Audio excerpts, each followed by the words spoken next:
నమస్కారం city India news కి స్వాగతం. నా పేరు సంధ్య. నల్గొండ జిల్లా తిరుమలగిరి సాగర్ మండలం గరికినేట్ తాండాలో తెరాస నుంచి కాంగ్రెస్ పార్టీలోకి మాజీ మంత్రి పార్టీ సీనియర్ నేత జానారెడ్డి ఆధ్వర్యంలో భారీగా చేరికలు జరిగాయి. వారందరికీ కండువాల్ని కప్పి జానారెడ్డి ఆహ్వానించారు. కార్యక్రమంలో జానారెడ్డి మాట్లాడుతూ గత 7 సంవత్సరాలుగా అభివృద్ధి కుంటుపడిందని, దాదాపుగా ఇక్కడ ఉన్న ప్రధాన సమస్య గిరిజనులకు పట్టా పాస్ బుక్లు ఇవ్వకపోగా రైతుల్ని ఇబ్బందులకు గురి చేస్తున్నారని, మా హయాంలో ప్రతి గ్రామ పంచాయతీలో లింకు రోడ్లు, వీధి దీపాలు, ఇందిరమ్మ ఇళ్లని నిర్మించాం. ఆ ఘనత కాంగ్రెస్ ప్రభుత్వానిదే అని, తెలంగాణ ప్రభుత్వం ఇచ్చిన హామీలు ఎక్కడికి పోయాయి, 3 ఎకరాల భూమి ఎటుపోయింది, డబుల్ బెడ్రూమ్లు ఎటుపోయాయి అని ప్రభుత్వాన్ని నిలదీశారు.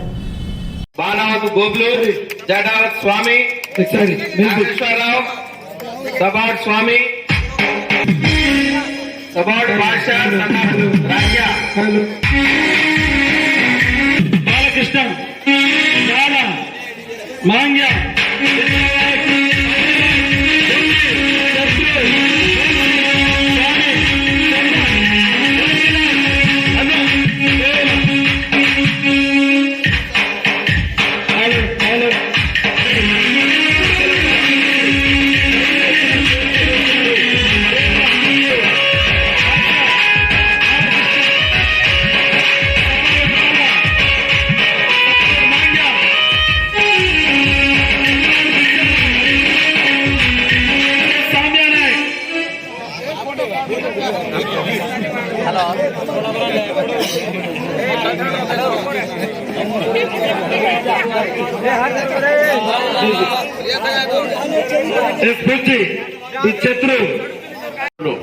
చెట్లలో నుంచి పుట్లలో నుంచి కాలినడకన ప్రయాణం చేసి ఈ ప్రాంతం యొక్క అభివృద్ధి కొరకు, ఈ ప్రాంతం యొక్క సౌకర్యాల కొరకు అహర్నిశలు కష్టపడినటువంటి సంగతి మీ అందరికీ తెలుసు. తండావాసులందరికీ ప్రతి హృదయంలో నేనున్న సంగతి కూడా నాకు తెలుసు. మీ అందరికీ ఇవాళ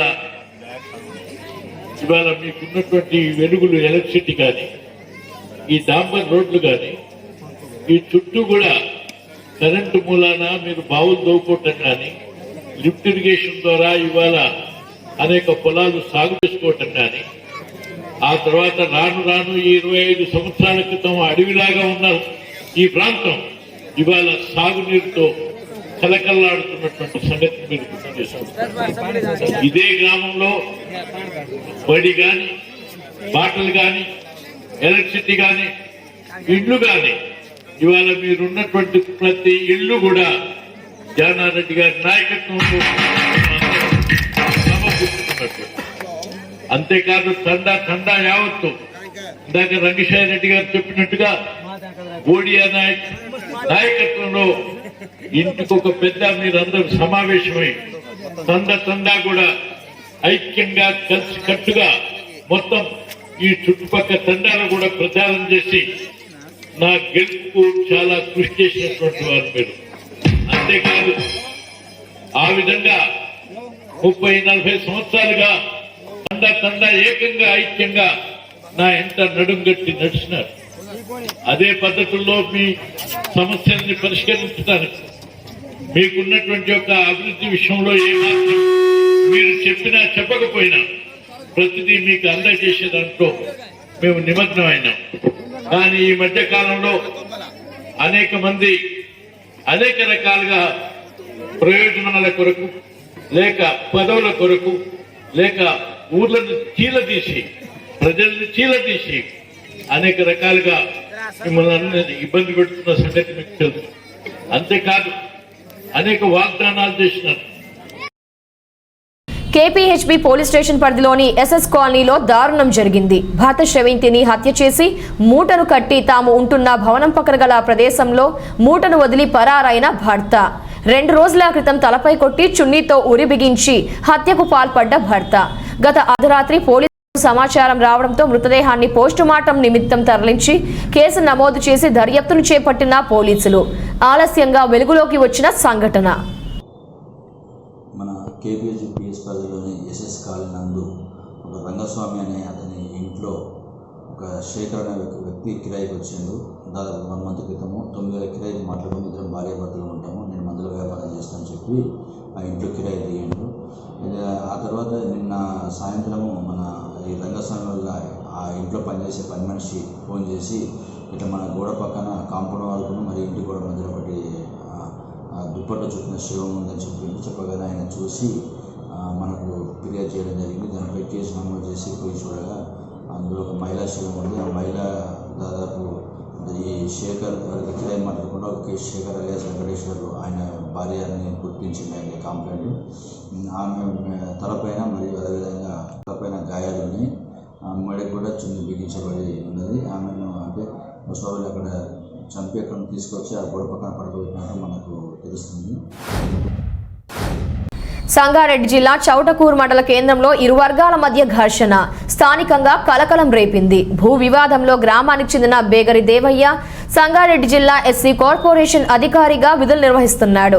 కాశగారి ప్రదీప్ మధ్య గత కొన్నేళ్లుగా భూ తగాదాలు ఉన్నాయి. మంగళవారం జరిగిన గొడవలో గ్రామానికి చెందిన దేవయ్య ఆయన కుమారుడు కరుణాకర్ పై కత్తులు గొడ్డళ్లతో 5 వ్యక్తులు దాడి చేశారు. ఈ ఘటనలో బేగరి కరుణాకర్ అక్కడికక్కడే మృతి చెందగా దేవయ్య పరిస్థితి విషమంగా ఉండడంతో కుమారుడు మరణించాడన్న విషయం జీర్ణించుకోలేక తండ్రి దేవయ్య గుండెలు పగిలేలా రోధించడం అక్కడున్న వారిని మనసుల్ని కలిచివేసింది. తీవ్ర గాయాలై విషమ పరిస్థితిలో ఉన్న దేవయ్యను బంజారాహిల్స్ లోని అపోలో ఆసుపత్రికి తరలించినట్టు కుటుంబీకులు వెల్లడించారు. ఈ విషయం తెలుసుకున్న పుల్కల్ ఎస్ఐ సిబ్బందితో సంఘటనా స్థలానికి చేరుకొని బాధితుల కుటుంబ సభ్యుల ఫిర్యాదు మేరకు కేసు నమోదు చేసుకుని విచారణ జరుపుతున్నట్లు ఆమె తెలిపారు. మైనర్ బాలికపై లైంగిక వేధింపుల కేసులో నిందితుడు సతీష్ ని అదుపులోకి తీసుకున్న శంషాబాద్ ఎయిర్పోర్ట్ పోలీసులు. నిందితుడు సతీష్ పై సెక్షన్ 376 మరియు యూ ఫోక్సో చట్టం కింద కేసు నమోదు చేసి రిమాండ్ కి తరలించిన పోలీసులు. శంషాబాద్ ఏసీపీ భాస్కర్ తెలిపిన వివరాల ప్రకారం శంషాబాద్ రాళ్లగూడ గ్రామంలో నివాసం ఉంటున్న సతీష్ శంషాబాద్ బస్టాండ్ సమీపంలో పూల వ్యాపారం చేస్తూ ఉంటాడు. గత కొన్నాళ్లుగా బాధితురాలు సతీష్ వద్ద పని చేస్తుంది. బాధితురాలిపై కొంతకాలం క్రితం లైంగిక వేధింపులకు పాల్పడిన సతీష్ మళ్లీ ఇటీవల లైంగిక వేధింపులకు పాల్పడుతూ ఉండడంతో కుటుంబ సభ్యులకు చెప్పిన బాధితురాలు కుటుంబ సభ్యుల ఫిర్యాదుతో కేసు నమోదు చేసుకుని నిందితుడిని అదుపులోకి తీసుకుని రిమాండ్ కు తరలించిన పోలీసులు. నిందితుడు సతీష్ పై రౌడీ షీట్ ఓపెన్ చేస్తున్నట్లు పేర్కొన్న ఏసీపీ భాస్కర్.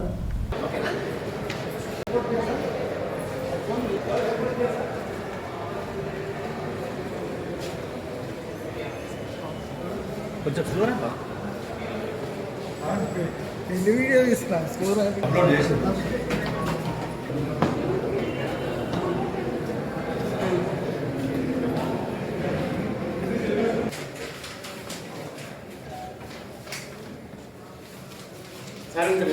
సఖత్ సతీష్ అని ఈయనకు ఈ పూల బిజినెస్ ఉన్నది. మన శంషాబాద్ బస్ స్టాండ్లో పూల వ్యాపారం చేస్తాడు. ఆమె దగ్గర ఒక అమ్మాయి పనిచేస్తుండే గత లాస్ట్ 3 years నుంచి. మైనరు అయితే అమ్మాయితోటి ఆల్రెడీ మ్యారీడ్ పిల్లలు ఉన్నారు ఈయనకు సతీష్కు. అమ్మాయితోటి ఫర్ ద లాస్ట్ 3 years అని చెప్తుంది అమ్మాయి ఈ సెక్సువల్ అసాల్ట్ చేసిందని. అయితే ఒక లాస్ట్ అంటే 1 year బిఫోర్ మానిపోయిందని, ఇంకొక 6 months కంటే ముందు మళ్ళీ ఒకసారి నన్ను అసాల్ట్ చేసిండని ఆమె ఆరోపణ. అయితే ఈ మధ్యన మళ్ళీ ఆమెను మళ్ళీ దానికి కోఆపరేట్ చేయమని మళ్ళా ఆమెను బెదిరిస్తుందని వాళ్ళ చిన్నమ్మకు చెప్తే చిన్నమ్మ ద్వారా పోలీస్ స్టేషన్లో కంప్లైంట్ ఇవ్వడం జరిగింది. కేసు రిజిస్టర్ చేసినాం. కేసు రిజిస్టర్ చేసి 376 మరియు పోక్సో యాక్ట్లో కేసు రిజిస్టర్ చేసి అమ్మాయిని మెడికల్ ఎగ్జామినేషన్కి పంపించడం జరిగింది. అక్యూజ్ను కూడా ఈరోజు మార్నింగ్ 10 o'clock అరెస్ట్ చేసినాం, రిమాండ్ చేయడం జరుగుతుంది. అమ్మాయి మైనర్ కాబట్టి దీని మీద పూర్వపరాలన్నీ పరిశీలించిన తర్వాత రౌడీ షీట్ కూడా ఓపెన్ చేయడం జరుగుతుంది. నేను అక్యూజ్ను రిమాండ్ చేసి నెసరీ యాక్షన్ తీసుకోవాలి. గతంలో ఏం లేదు, గతంలో ఎలాంటి కేసు లేదు దీని మీద. మ్యారీడ్. షాపు బస్ స్టాండ్లో, మన శంషాబాద్ బస్ స్టాండ్లో. మైనర్లను చాలా మంది పనుల్లో పెట్టుకుంటారు సార్, కొన్ని హోటల్ యాజమాన్యాలు కానీ. ఈ పూల వ్యాపారం కాబట్టి పూలు కుట్టడం ఉంటుంది. పూలు మన అల్లుతారుగా పూల అల్లికలో ఆయన దగ్గరనే పూల అల్లిక చేసేదంట జీవనోభివృద్ధి గురించి. దాంట్లో వాడు ఈ అఘాయిత్యం చేయడం. అమ్మాయి తల్లిదండ్రులు అంటే అమ్మాయి తల్లిదండ్రులు ఉన్నారు, కానీ ఇప్పుడు తీసుకొచ్చింది మాత్రం చిన్నమ్మ. అలా కొంచెం అమ్మాయి కూడా సైట్ ఉన్నట్టున్నది. అవి ఆ డీటెయిల్స్ అన్నీ తీసుకుంటాం, అలా బ్యాక్గ్రౌండ్ అంతా ఇంకా తీసుకుంటాం. నెగిటివ్ ఎక్కడ సార్ అబ్బాయిది? అబ్బాయి ఇక్కడ రాళ్ళగూడ ఆట. విశాఖ పరవాడ ఫార్మాసిటీలో అర్ధరాత్రి అగ్ని ప్రమాదం జరిగింది. జేపీఆర్ ల్యాబ్స్ లో 3 సార్లు పేలుడు సంభవించింది. ప్రమాద సమయంలో ఆ పరిశ్రమలో 20 మంది కార్మికులు ఉన్నారు. వారంతా సురక్షితంగా ఉన్నారని సమాచారం. మంటల్ని ఆర్పేందుకు అగ్నిమాపక సిబ్బంది ప్రయత్నిస్తున్నారు. పేలుడు కారణాలపై ఇంకా స్పష్టత రాలేదు. ఏలూరు పశ్చిమ గోదావరి జిల్లా దెందులూరు వద్ద 16వ నెంబర్ జాతీయ రహదారిపై మంగళవారం అర్ధరాత్రి ప్రమాదం జరిగింది.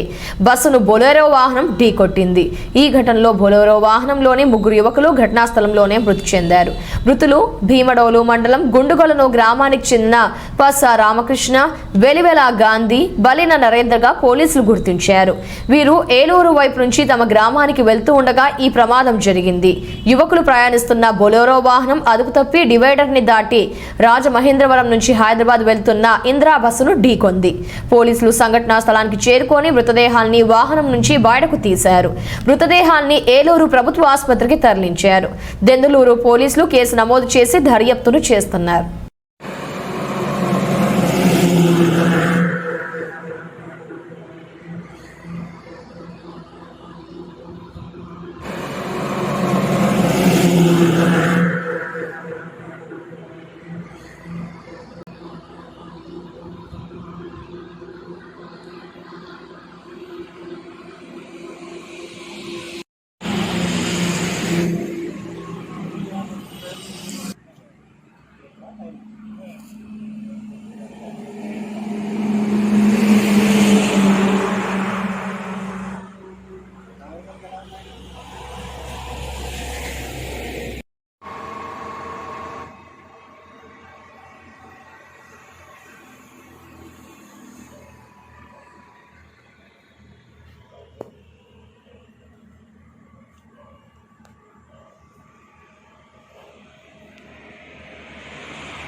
కామారెడ్డి జిల్లా రాజంపేట మండలంలోని కొండాపు గుడి తాండాలో చిరుత కలకలం సృష్టించింది.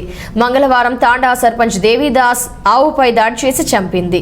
సర్పంచ్ తెలిపిన వివరాల ప్రకారం ప్రతిరోజు మాదిరిగానే సర్పంచ్ తల్లి ఆవును అడవిలోకి తీసుకువెళ్లింది. ఓ చోట కట్టేసి తన పనిలో నిమగ్నమైంది. అడవిలోంచి ఒక్కసారిగా బయటకు వచ్చిన చిరుత ఆవు గొంతు పట్టుకొని దాడి చేసింది. అక్కడే ఉన్న గొర్రెల కాపరులు కేకలు వేయగా ఆవును గుట్టపక్కకు లాక్కెళ్లిన చిరుత ఆవును చంపేసింది. గత నెలలో కూడా చిరుత ఓ దూడపై దాడి చేసినట్టు గ్రామస్తులు తెలిపారు. చిరుత దాడితో గ్రామంలో ఒక్కసారిగా కలకలం రేగింది. చిరుత సంచారంతో ఆ ప్రాంతవాసులు భయభ్రాంతులకు గురవుతున్నారు. అటవీ శాఖ అధికారులు స్పందించి చిరుత నుంచి కాపాడాలని గ్రామస్తులు కోరుతున్నారు. 20 లీటర్ల నాటుసారా స్వాధీనం, ఒక్కరిని అరెస్ట్. చిత్తూరు జిల్లా పీలేరు మండలం ఎక్సైజ్ శాఖ అధికారులు సిఐ వై గురుప్రసాద్ కథనం ప్రకారం వివరాలు ఇలా ఉన్నాయి. జాండ్ల గ్రామం నుంచి ఆవులయ్య గారిపల్లికి పోవు రోడ్డులో గల సూర్యానాయక్ తాండా క్రాస్ వద్ద దాడి చేయగా కావలి మధు తండ్రి సుబ్బారాయుడు ఆవులయ్య గారిపల్లి గ్రామం పీలేరు మండలం అను అతను 20 లీటర్ల నాటుసారా కలిగి ఉండగా అరెస్ట్ చేసి కేసును నమోదు చేసి రిమాండ్కి పంపడమైంది. ఈ దాడుల్లో పీలేరు ఎస్ఐలు K Subrahmanyam, P Bhagyalakshmi, HC Ramadasu, Nagarajarao, PCSC Mahesh, Balakrishna, Krishnaveni పాల్గొన్నారు. Rachakonda police commissionerate Adibhatla police station పరిధిలోని కొంగర కలాన్లోని ఓ ఫార్మా హౌస్ లో గుట్టు చప్పుడు కాకుండా పేకాట ఆడుతూ ఉండగా పేకాట స్థావరంపై ఎస్ఓటి పోలీసుల తనిఖీలు. ఈ తనిఖీల్లో పేకాట రాయుళ్ల నుంచి 1,87,310 రూపాయల నగదు, 9 మొబైల్ ఫోన్స్ ను, 4 కార్లను స్వాధీనం చేసుకుని 11 మందిని అరెస్ట్ చేసి ఆదిబట్ల పోలీస్ స్టేషన్ కి అప్పగించారు. రిమాండ్ కి తరలించిన ఆదిబట్ల పోలీసులు.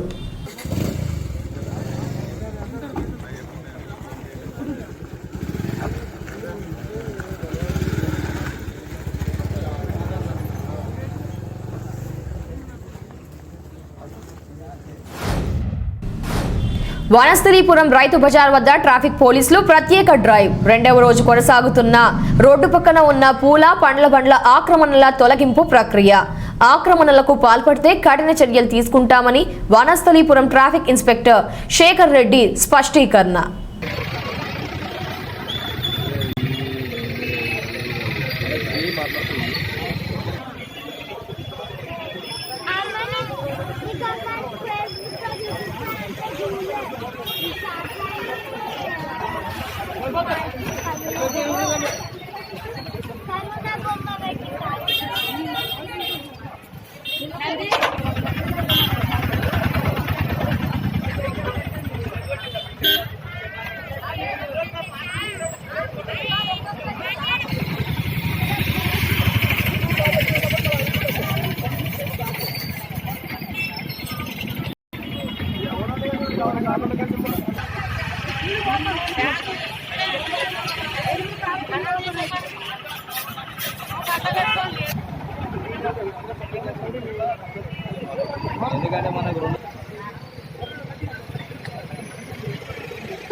ఈరోజు ఇక్కడ వనస్థలపురం రైతు బజార్లో రోడ్డు మీద ట్రాఫిక్ ఇబ్బంది కలిగించే విధంగా ఒక పూలు పండ్ల షాపులు మరియు షెడ్లు వేయడం జరిగింది. వాటిని ఈరోజు జిహెచ్ఎంసీ వాళ్ళ సహకారంతో ఈరోజు తొలగిస్తున్నాము. ఎందుకంటే దీనివల్ల రోజు ఉదయం సాయంత్రము ఈ కాలనీ వాసులకు లోపలికి వెళ్లే వాళ్ళకు రోడ్డు యూజర్స్ ఎవరైతే ఉన్నో వాళ్ళకి చాలా ఇబ్బంది కలుగుతున్నది. చాలా సార్లు కూడా కంప్లైంట్స్ వచ్చినాయి. అది దృష్టిలో పెట్టుకొని ఈరోజు జిహెచ్ఎంసీ వాళ్ళ సహకారంతో ఈ యొక్క పండ్ల షాపులు మరియు పూల షాపులు ఏదైతే రోడ్డుకు అడ్డంగా ఉన్నాయో అవన్నీ తీర్చడం జరుగుతుంది. నెక్స్ట్ కూడా ఇది కంటిన్యూ చేస్తాము. ఎందుకంటే ట్రాఫిక్ రోజు రోజుకు పెరిగిపోయి అతి చిన్న రోడ్లలో చాలా ఇబ్బందులు పడుతున్నారు వాహనదారులు. కాబట్టి ఈ యొక్క షాపులను తీర్చడం జరుగుతుంది. కాబట్టి దీనికి అందరూ ప్రజలు కూడా సహకరించాలి మరియు లోకల్ లీడర్లు కూడా దీనికి సహకరించాలని విజ్ఞప్తి చేస్తున్నాను. నుంచి ఉన్నాం సార్, 30 ఏళ్ళ నుంచి ఉన్నాం. రైతు వారు ఎప్పుడైతే పడ్డదో అప్పటి నుంచి పనులు ఉంటున్నాయి సార్. ఇక్కడ అదే ఆధారం మీద మేము బతున్నాం సార్. మమ్మల్ని తీసేస్తే మేము ఎక్కడ పోయి బతకాలి సార్? మా స్కూల్ పిల్లలు ఫీజులు ఏం కావాలి, మరి మేము రెంట్ కడుతున్నాం. రెంట్ ఎట్లా బతకాలి? ఎగ్జామ్ లో తీసేస్తే అవి మీ ఆధారంతో మేము చిట్టీలు కూడా వేసుకున్నాం. అవి ఎట్లా కట్టుకోవాలి సార్? మరి ఇక్కడ పార్కింగ్ ఉందంటారు సార్. ఒక్క ట్రాఫిక్ సార్ నేను సార్ మాకు ట్రాఫిక్ ఉండదు. లోపలికి జరిపియండి, బతుకుతాము. ఒక గిరాకులు కూడా వచ్చేయమంటారు. డజన్కి 5 రూపాయలు తక్కువ చేయకపోతే మీరు ఉండేది చూపిస్తా, మీరు బతికే చూపిస్తారు, ఫోన్ చేస్తారు సార్. ఆ గిరాకులు అయ్యేస్తారు కానీ మా వాళ్ళు ఎటువంటి ఇబ్బంది రావు సార్. మేము వెనక జరిగి బతుకుతాం సార్. ఒక్క ట్రాఫిక్ అనుకుంటా ఒక్కసారి నేను సార్ మీకు దయచేసి చెప్తున్నా, మీకు దండం పెడతాం సార్. మేము కూడా పెద్ద పెద్ద స్కూల్లో చదివిస్తున్నాం సార్ పిల్లలని. మేము కూడా పెద్ద పెద్ద స్కూళ్ళని చదివిస్తున్నాం. మేము కరిగా బతికినా మా నాన్న దగ్గర డబ్బులు లేకున్నా మనం చదివించకుండా మా పిల్లలు మేము చదివిస్తున్నాం. మా పిల్లలు మేము చదువుకోవాలంటే మేము బతకాలి సార్. మాకెక్కడ ఏం ఆధారం లేదు సార్. మేము ఇక్కడ లోకల్ సార్ బండికి రాసుకొని చెక్ చేసి మరీ ఇచ్చింది మాకు.